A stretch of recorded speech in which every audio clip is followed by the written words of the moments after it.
Welcome to Suman TV. నేను మీ నవీన్. ప్రస్తుతం నేను ఎపియాన్ పెయిన్ మేనేజ్మెంట్ సెంటర్లో ఉన్నాను. మనతో ఉన్నారు పిఆర్పి ఆద్యులు, అదేవిధంగా pain management expert doctor Sudheer దారా గారు. హాయ్ సార్, నమస్తే అండి. నమస్తే నవీన్. సార్, మీ వీడియో కింద ఒక కమెంట్ చూశాను సార్. నేను ఏంటంటే అది రియల్ లైఫ్లో నేను కూడా ఎక్స్పీరియన్స్ చేశాను. ఆ కమెంట్ చూసిన తర్వాత భయం వేసింది సిలిండర్ మోయాలంటే.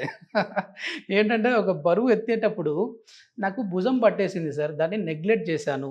నెగ్లెక్ట్ చేసిన తర్వాత హాస్పిటల్కి వెళ్తే లేదు, ఇది సర్జరీ అవుతుంది నీకు, ఎందుకంటే మొత్తం అక్కడ ఉన్న మజిల్స్ అన్నీ కూడా డ్యామేజ్ అయిపోయాయి, అదేవిధంగా బోన్స్ స్ట్రక్చర్ కూడా షేప్ మారిపోయింది అంటున్నారు. అంటే ఏదైనా ఒక బరువు ఎత్తేటప్పుడు మనకు పట్టేసింది అని అంటే అది సర్జరీ వరకు వెళ్ళే అవకాశం ఉంటుంది. అది బ్యాక్ బోన్ కావచ్చు, లేదంటే షోల్డర్ కావచ్చు. అంటే ఇట్లా బరువులు సడన్గా ఎత్తడం వల్ల సిలిండర్ కానీ సూట్ కేస్ కానీ, మన జిమ్ లో మన ఫ్రెండ్స్ ఉన్నారు చాలా మంది, అది ఇప్పుడు జిమ్ ట్రైనర్ చెప్తుంటారు, సార్ ఈరోజు 10 కేజీలు ఎత్తారు, రేపు 50 ఎత్తుతాం సార్, 50 అయిపోయి 70 ఎత్తుతాం సార్ అంటే వాడిది ఏం పోయింది, ఏం వీళ్ళు ఎత్తుతారు, టక్ అని పట్టేస్తుంది.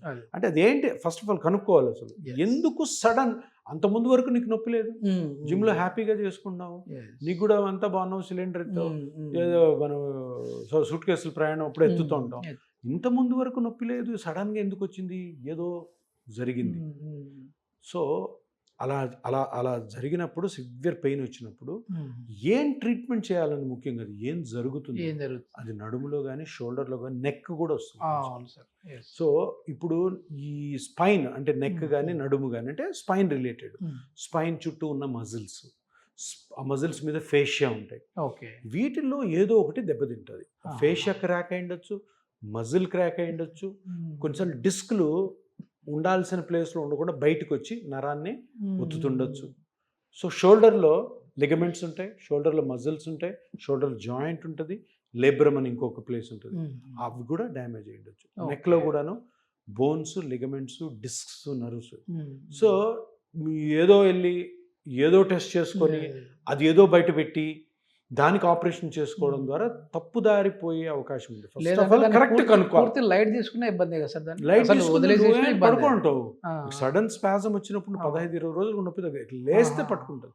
సో అందుకని ఇమీడియట్ గా ఒకవేళ అంత పెయిన్ ఉంటే ఫస్ట్ ఆఫ్ ఆల్ ఒక 4 రోజులు పెయిన్ కిల్లర్స్ అవి తీసుకొని వెయిట్ చేసి, ఓకే, దాని తర్వాత ఒక ఎంఆర్ఐ తీసుకోవాలి. ఎంఆర్ఐలో కొంత ఇన్ఫర్మేషన్ వస్తుంది. ఆ ఇన్ఫర్మేషన్ తోటి క్వాలిఫైడ్ అంటే ఎవరైతే ఈ నడుములో కానీ షోల్డర్లో కానీ సడన్గా బరువు ఎత్తిన తర్వాత నొప్పి ఆ స్ట్రక్చర్ని కనుక్కునే డాక్టర్ వెళ్తే ఆ ఎంఆర్ఐ ప్లస్ మీకున్న సిమ్టమ్స్ బట్టి ఆ కొరిలేషన్ చేయాలి.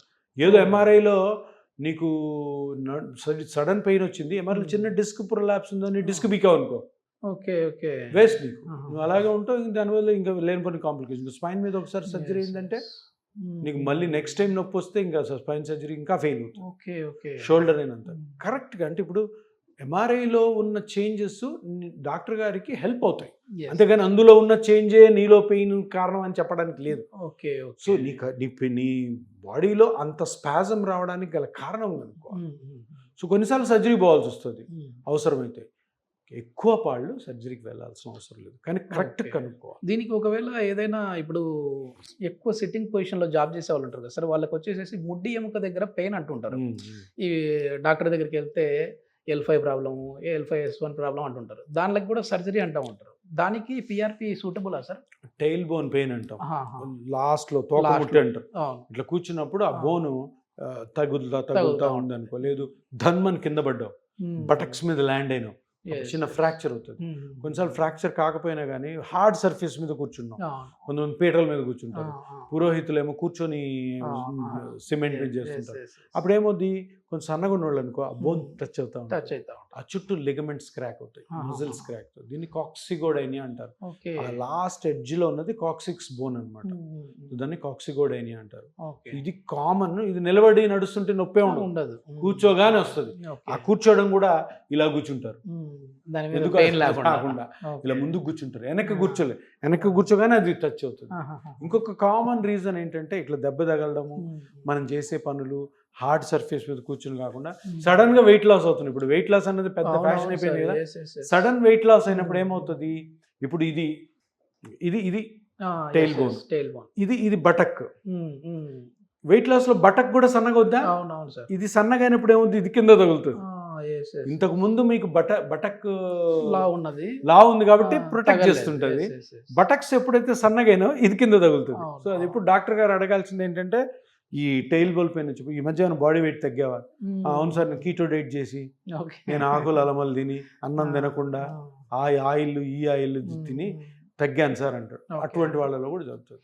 సో దీని ట్రీట్మెంట్ ఏంటి? దీనికి సర్జరీస్ లేవు. నాకు సర్జరీ అంటే చాలా రేర్గా సర్జరీస్, అంటే ఆ టిప్ ఉంది కదా, టిప్ని కట్ చేసేస్తారు. దాంతో చాలా ఫెయిల్యూర్స్ ఉన్నాయి. సో దీనికి మనము పెయిన్ మేనేజ్మెంట్లో కొన్ని టెక్నిక్స్ ఉన్నాయి. చిన్న ఇంజెక్షన్తో, radio frequency ablation, triple manoeuvre technique అని చిన్న ఇంజెక్షన్తోనే దాన్ని రికవర్ చేయొచ్చు. ఇప్పుడు ఈ డిస్కుల దగ్గర గుజ్జు అరిగిపోయింది అంటుంటారు సార్, మోకాళ్ళలో ఎట్లా ఉంటుందో డిస్కుల దగ్గర కూడా ఉంటుంది కదా, వాటికి కూడా యూజ్ చేయొచ్చా సార్ ఇది? డిస్కులో గుజ్జు ఉండదు, డిస్కే గుజ్జు. రెండు బోన్స్ మధ్యలో ఉన్న కుషన్ లా ఉంటుంది. ఆ కుషన్ పక్కనే నర్వ్ పోతుంటుంది. ఈ డిస్క్ కానీ వెనక్కి వచ్చింది అనుకో, నర్వ్ మీద ప్రెషర్ పడుతుంది, అప్పుడు సయాటికా వస్తుంది. సో అది కాకుండా నడుము నొప్పికి ఇంకో కారణం, బోన్కి మధ్యలో చిన్న చిన్న జాయింట్స్ ఉంటాయి. మొక్కలు లాంటి పెద్ద జాయింట్, చిన్న జాయింట్, ఆ జాయింట్స్ అరుగుతాయి. దానికి కూడా పిఆర్పి చేయొచ్చు. తర్వాత మజిల్స్ డ్యామేజ్ అయి ఉంటాయి, మజిల్స్ పెయిన్ఫుల్గా ఉంటాయి కొన్నిసార్లు. సో దానికి పిఆర్పి వాడచ్చు. ఇప్పుడు రీసెంట్గా ఒక ఫేమస్ తెలుగు యాక్టర్కి స్టంట్లో ఏదో ఇంజరీ అయింది. ఇక్కడ ఆయన మొన్న ఒక ఏదో ఫంక్షన్లో ఫ్యాన్ వచ్చి ఇట్లా పట్టుకోపోయాడు, బట్ వద్దు నాకు నొప్పి ఉంది అన్నాడు. ఇప్పుడు ఆయనకి ఏం జరిగి ఉండొచ్చు అంటే, పడి ఉంటారు ఫైట్ చేస్తూ, ఇక్కడ మజిల్స్ క్రాక్ అయి ఉండొచ్చు, లేదు దాని బోన్ కూడా క్రాక్ అయి ఉండొచ్చు, రిబ్ కదా, లేదు మజిల్ క్రాక్ అయి ఉండొచ్చు. సో ఇప్పుడు జనరల్గా ఆయన చూసే డాక్టర్స్ రెస్ట్ అనేస్తారు. రెస్ట్ అంటే ఏంటి? ఒకవేళ మజిల్ కానీ క్రాక్ అయింటే అది హీల్ అవ్వడానికి 3 నెలలు పడుతుంది. 3 నెలల వరకు ఆయన షూటింగ్, 3 నెలల వరకు యాక్టివిటీ. ఇటువంటి కేసులో పిఆర్పి పనిచేస్తుంది.